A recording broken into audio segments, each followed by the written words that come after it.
Morning, traders and investors. Thanks for tuning in to Pre-Market Prep with StockOdds. We got our Santa hats on. We're ready for the Christmas rally. We'll talk about that in a second. First, let's check in to see how the rally's actually doing. We're currently pushing on the highs in the S&Ps here. In the futures, we're currently at 47.9375, up about 0.5% there. Dollar is flat on the session at 102.18. Bonds down about 0.4% at 123.10. Crude having a good day as well, rallying as everybody's putting gas in their cars.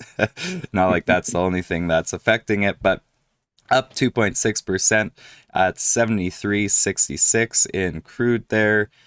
Gold slightly up by about 0.1% at 2037 there. Silver down 0.3% at $24.09. And Bitcoin down 1.6% at 41,387 there in the futures. Let's bring on Rob. Rob, how are you doing? Not too bad. We're We twins got today. our yeah, we're coordinated. Imagine that. Yeah, so everybody's been talking about a Santa Claus rally, and I mean, of course, we're seeing a bit of a rally this morning, but what are your thoughts on that? Is this expected? What are your thoughts? Well, we had something occur last week called the Fed, right? So, that is a bigger driver than all these other things, including seasonality and so on. And pretty hard for the Fed to walk back, the what was telegraphed about no more no more hikes and possible cuts next year. So a very dovish report. Obviously, you saw the market's response last week. So the thing that I would think would happen kind of this week is like, since a lot of that got priced in, where do we go from here? And I was expecting the market to be a little bit more kind of undecided today and trying to figure things out. As it is, we got a pretty good lift here, which isn't related to the Santa Claus rally at all. What's it related to? That's It's Merger Monday. oh It's Merger Merger Monday. Monday.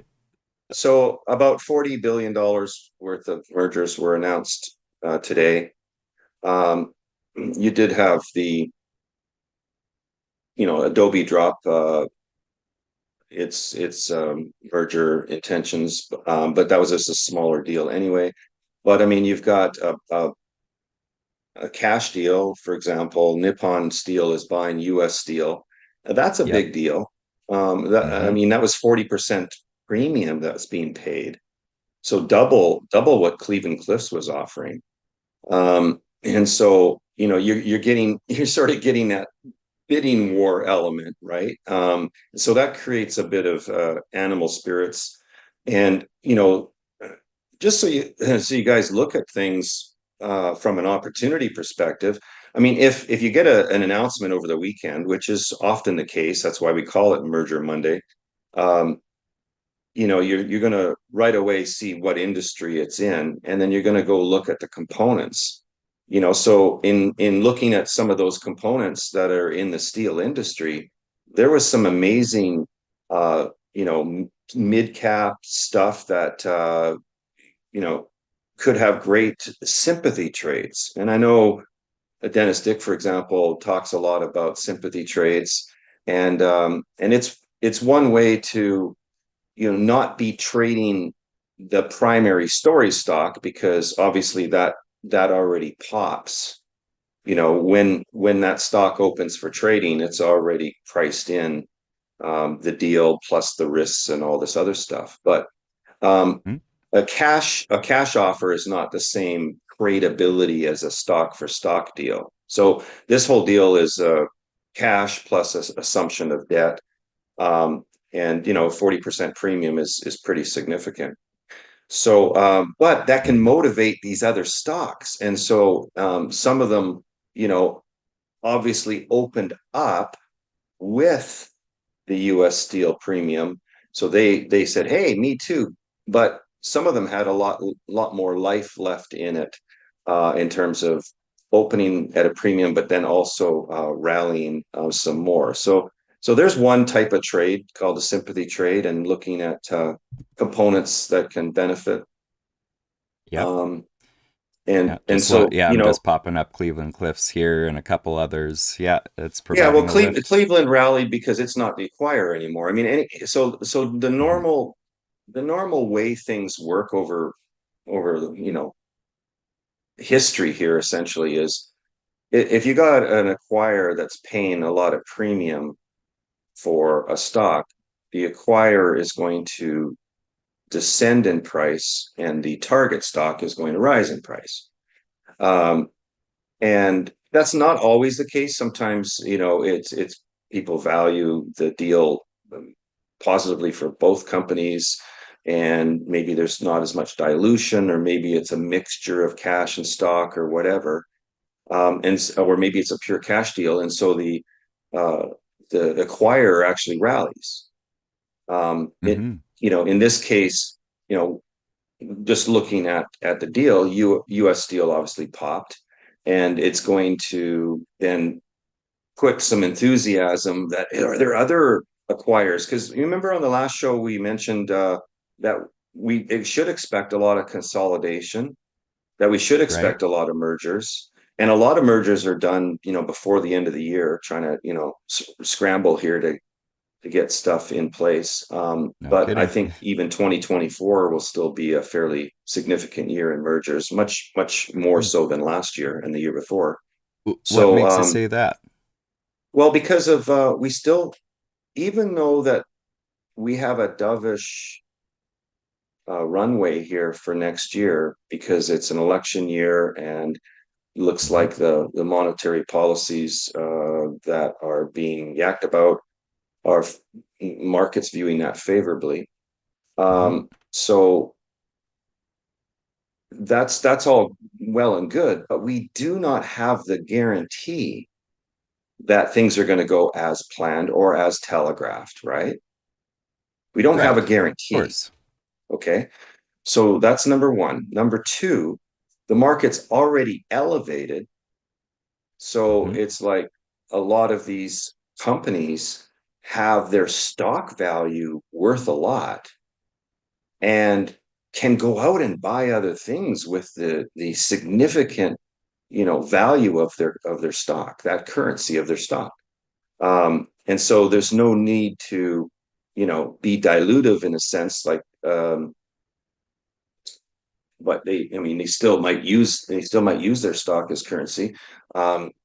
Some of them have some good war chests of cash too that they can go out and buy stuff with. But Hmm. the problem that you were asking about here is the interest rates did get so elevated, and just how they affected the banking industry in March. And we saw some problems working their way through, and not everything was resolved, but that's affected companies, and a lot of their debt has to be, turned over, and the interest rates are uh, much more significant than they were. So there's a lot that has to work through the system yet in terms of refinancing. And there's, Right. a lot of smaller companies that have been struggling. You can see that in the lack of performance in the Russell for the year, compared to, obviously, the NASDAQ 100. So Hmm. you've got a whole bunch of mature companies with, you know, significant value in their stock, able to go out and, buy other companies. So I expect this Right. merger climate to continue and to increase. And I think Okay. some of them do need do need that assistance, do need to be acquired and happily put themselves up for sale. Um, so that's kind of it. Like, I just remember, like, just because we had a positive Fed meeting doesn't mean it's guaranteed to work out that way. Yeah, yeah. I mean we're getting a little bit of PCE data and a couple other economic news this week. I mean, not that that will affect things, but yeah, you never know that some data can come out or whatever war breaks out, or yeah, things can happen Well, that we do affect it. have a Yeah. problem with the shipping right now that could put a tremendous stress on, transportation of goods. And so we've seen this movie before. We had disruption with COVID in the shipping, and previously, even going back into 2007, 2008, I remember we had problems in shipping that spiked things. Going back, um, to the cycles before, any disruption in shipping, any significant increase in the cost of shipping does end up having more inflationary results. And so,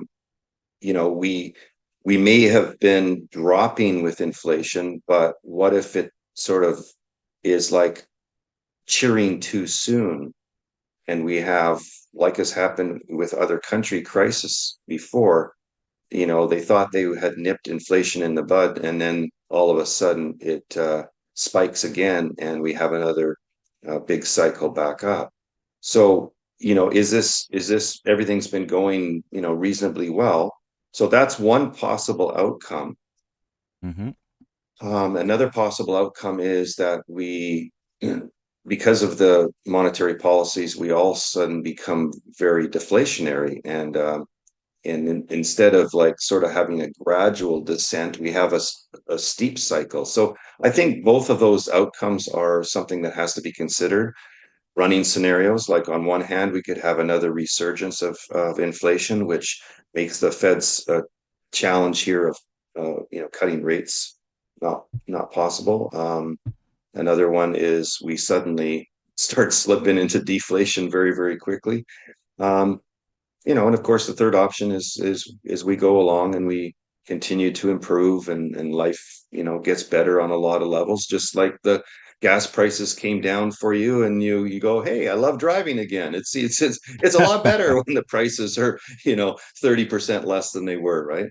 Or more. Yeah, yeah, exactly. So so Well, yeah, but and I just in summary, expect a lot of mergers. Some still before the end of the year and then into next year. And so it's important then think about the risk relative to carrying positions, especially ones that could be acquisition targets and you would happen to be short. Like imagine if you were short coming in with on US Steel today. Now I don't know why yeah, you would be. I don't know why you would be, but just think about that you could be. You could come in short and suddenly 40% um, rise in the stock price. yeah. That's not very fun. That's not It, very fun. no, You want to be no. on the right side. You want to design your portfolios, especially if you're, long short baskets over time, or running a pair strategy. You want to design it so that you kind of have a trading mechanism where you can trade some, hold some, so you get some production. And you also want that free built-in call option in the sense that you're long a stock that could possibly be acquired. I tell Hmm. the story of carrying pair portfolios for a number of years when we had a really high merger climate, and there was like, mergers just about every Monday, it seemed.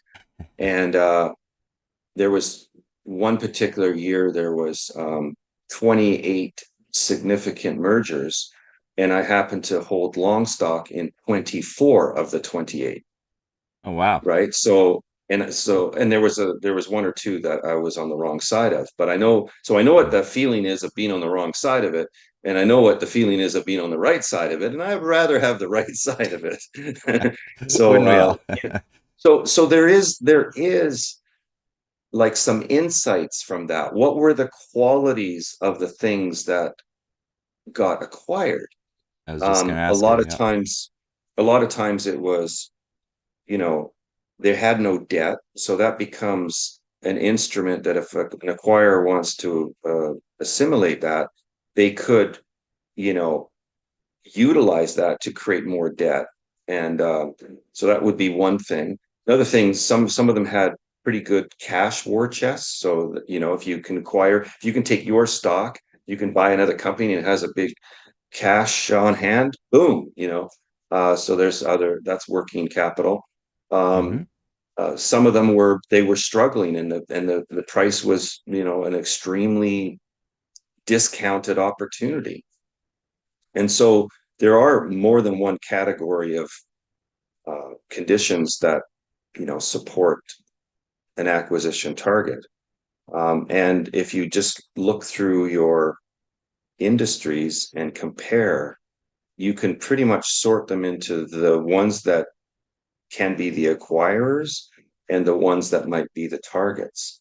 And I would just suggest that it's not worthwhile to be short the ones that you deem might be targets, right? Mm-hmm. You don't have to play them at all, but you can be long them too, right?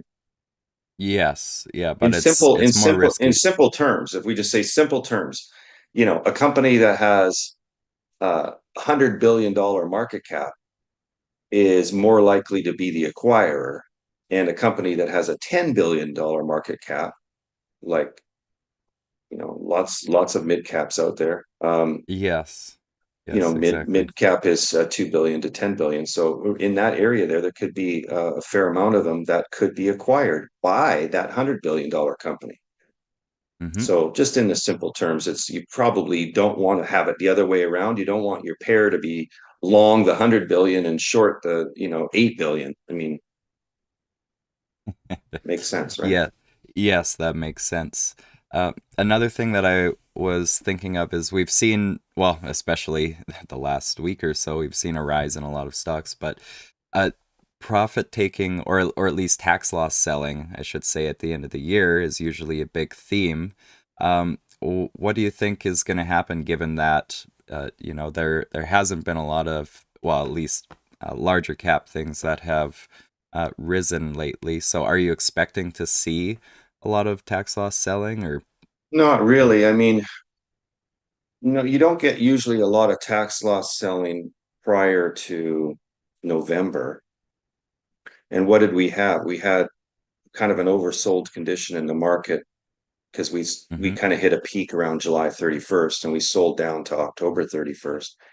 So we had an oversold condition, and then in November we started to turn, and we saw a lot of, animal spirits, and we had a really good rally in November. That's yeah. continued on into December. So if you look at the Dow, bring up the diamonds, for hmm example, you can see the significant rally that the diamonds had. That's where there was a lot of laggers, in industrials and defense. I mean, industrials and the defensive type stocks. The blue chip stocks were laggers for much of the year. And of hmm course, the Magnificent Seven was in charge, and the Russell, some of those too. So yeah, there are the odd, stock that has really a cause for tax loss selling. But the broader market, the market in general, not a lot would qualify to say it's really worthwhile to utilize that. So there are some isolated, you know, situations, of course. Of course, But yeah. I don't think it's not the same kind of year as 2022 when, the Nasdaq hmm was heading down, 30% down, this S&P 500 20% down, the Dow even 11, 12% down. Um, Yeah. it's not the same type of year at all. And so that that that tax loss selling caused the January effect, you know, hmm 30 days later, you see them rebuying some of those same positions. And, Tesla went on a tear in January and so on. So, um, yeah, this year would be very different. And the transition into January would also be very different, Yeah. Yeah. So what are you right? expecting January might be then? I mean, I don't know. It's just that what we've seen recently with the performance of the Dow hmm relative to, the Mag 7 and things like that, it's like, when you have stocks that are up 50%, 100%, 200% for the year, uh, you probably don't see the same enthusiasm to continue to buy them at that pace.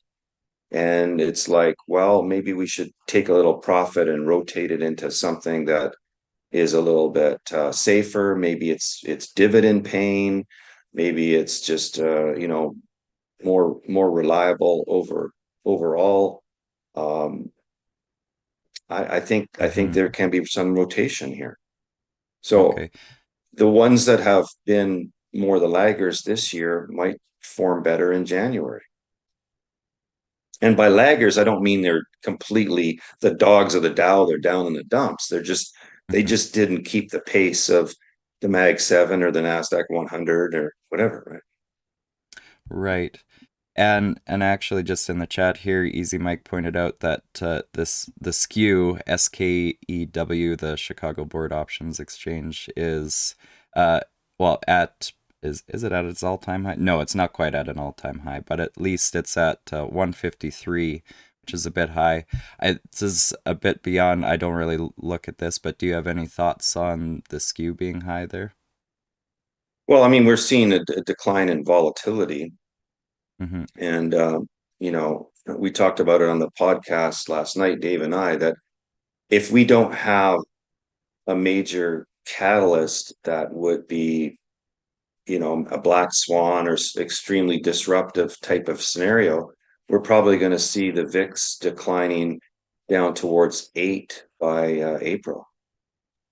So Okay. I was suggesting to traders that you better get used to a different style of trading than volatility trading if you're Mm-hmm. not going to have the volatility, right? If you make money primarily from volatility and you don't have that, you're going to have to find a new hat. You're going to have to find, Yes. Have to get rid of our you, Santa Claus hats now. you Yeah. can't be a one trick pony forever, right? So if you've Yeah. been volatility trading and it's been good for a number of years, which it has been, but Hmm. we've gone under 15 on the VIX and we've been kind of hanging out there and drifting a bit lower. So if you're sitting on something like I mentioned VXX, which I've seen too many traders in the past buy it when it's declining and sit on it expecting that they're going to make the mother load when some bad news hits the fan and you know the VIX jumps. Really? Rather So than what shorting it? Well, see, the problem is you can't short it down here because if you have a bad event, Well, you're going to get your clock cleaned. So you can't short it down here. And you hmm. can't buy it down here if you're acknowledging the decay that you sit through while you're waiting for something to happen. So you can't do Hmm. anything with it except use it as a leading indicator, right? Right. Okay, so Okay. use it as an indicator. It's declining Yeah. and it's declining with a cause. What's the cause? Hey, listen, we've had enough of a wall of worry that we've actually climbed. We've had a lot of problems this year, Hmm. and the VIX is still declining. So why is it declining? We're expecting, would you say interest rates to come down? Like, would that factor into it at all? Yeah, well, part of it is that we've kind of gone over the hump of peak inflation. Hmm. You can look back Right. to the decline where it started declining. So if you were to correlate what have been the news items and plot that. What has been the general sentiment and narrative and plot that, and then plot your indices as well as the VIX. You'll see that it all aligns. That more and more, and the CME FedWatch tool kind of forecasting what's expected with rates. Everything kind of has aligned. We've had a little bit of bumps with some cautions by you know important people that make comments that people listen to and follow. So we've had some road bumps along the way, but in general, Hmm. uh, we have been considering that we're over the hump on inflation, that the rates are going to stay where they are. Which I mean, considering what happened in the 80s, I mean, the rates haven't hardly gone up much from, it just seems like a lot to us because we became so addicted to money for nothing, zero Yeah, no rates. kidding. So there's a real addiction there. So we need more of that intravenous flow of free money again, is why the markets get excited. So the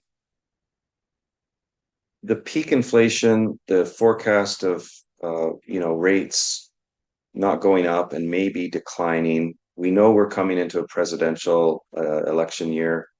Um, Hmm. we know that we recovered from the meltdown in 2022. Hmm. We've seen the leadership and growth in many of our favorite stocks this year, and so the sentiment has been relatively good in spite of the inflation, cost of goods, oil prices, everything else. And so the VIX is benefiting from that element of confidence. The VIX Right. is benefiting from the lack of portfolio insurance needing to be, taken because everything's kind of moving along and improving from last year. And Hmm. so as you carry that over, when you have a good year like this, you're not suddenly going to switch to a bad year unless there's a catalyst. All I'm saying is everything should continue to be relatively rosy and moving along. Yes, Santa Claus rally can come, and I mean, we've already had a pretty good rally, so I don't know how big of a deal it really is. Like I mean, we're stacking it on top of what we've already had. Hmm. Um, so things can continue in January. Maybe a modest rally in some of the things that have already rallied, and maybe even a better rally in some of the things that are playing catch up and stuff like that. But you also have the AI beta tailwinds that is improving industries' margins a lot. I know there's an initial spend, but there's so much that can be impacted. And then you have the singularity of information. So all things put together, the markets can, uh, adapt really quickly to anything. People can get informed much quicker. They can respond much quicker.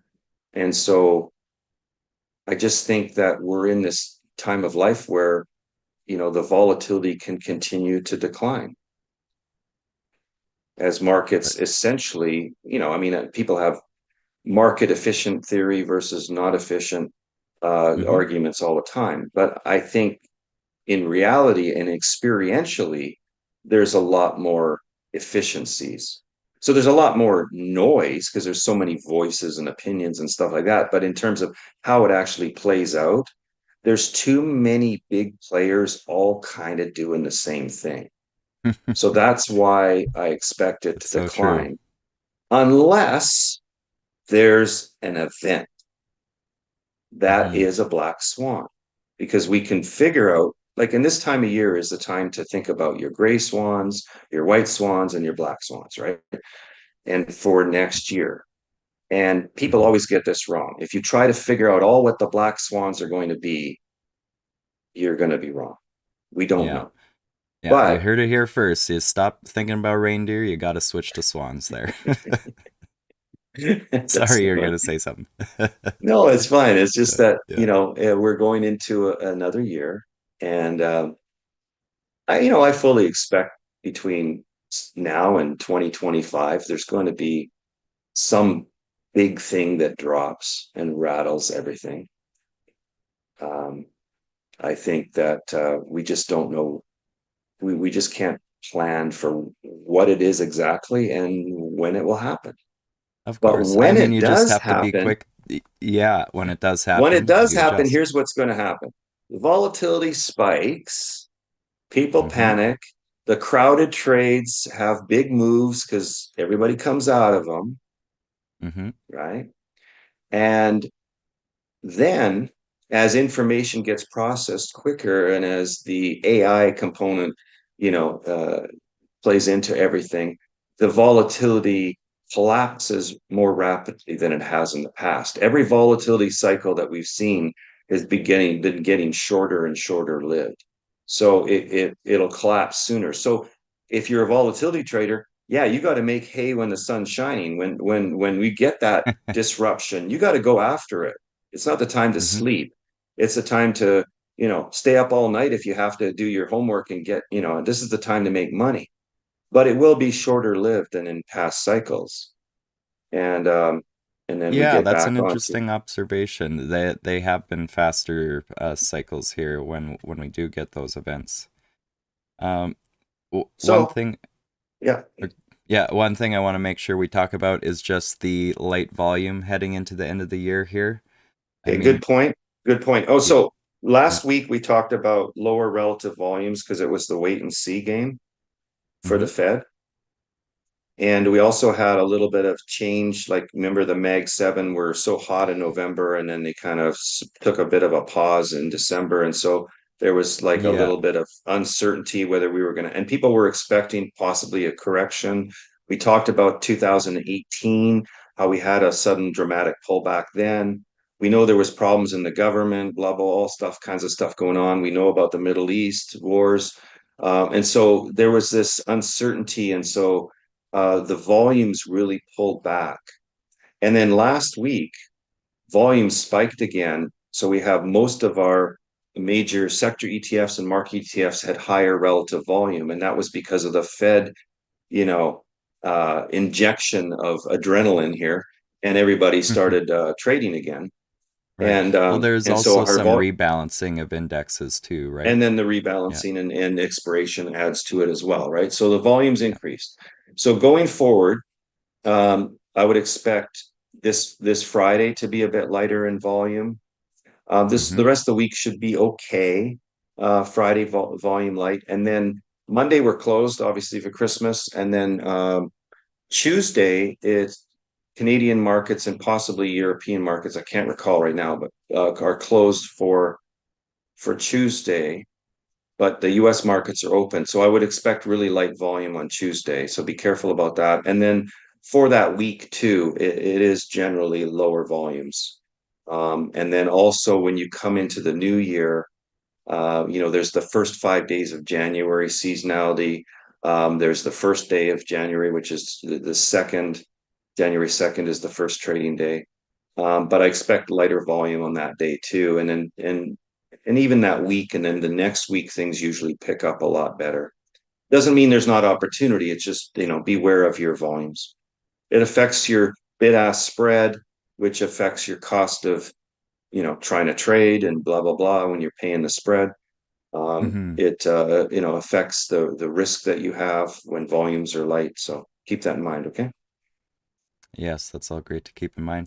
Okay, well, I mean, we have our Santa hats on here. Christmas is next week, and well, I mean, since the markets are closed and between lots of other things going on next week, we're gonna see all of you next year in 2024. So we'll have our show regularly on the 2nd of January there. So that'll be the next time that we join you. And just before we go here, any last closing thoughts for the year here, Rob?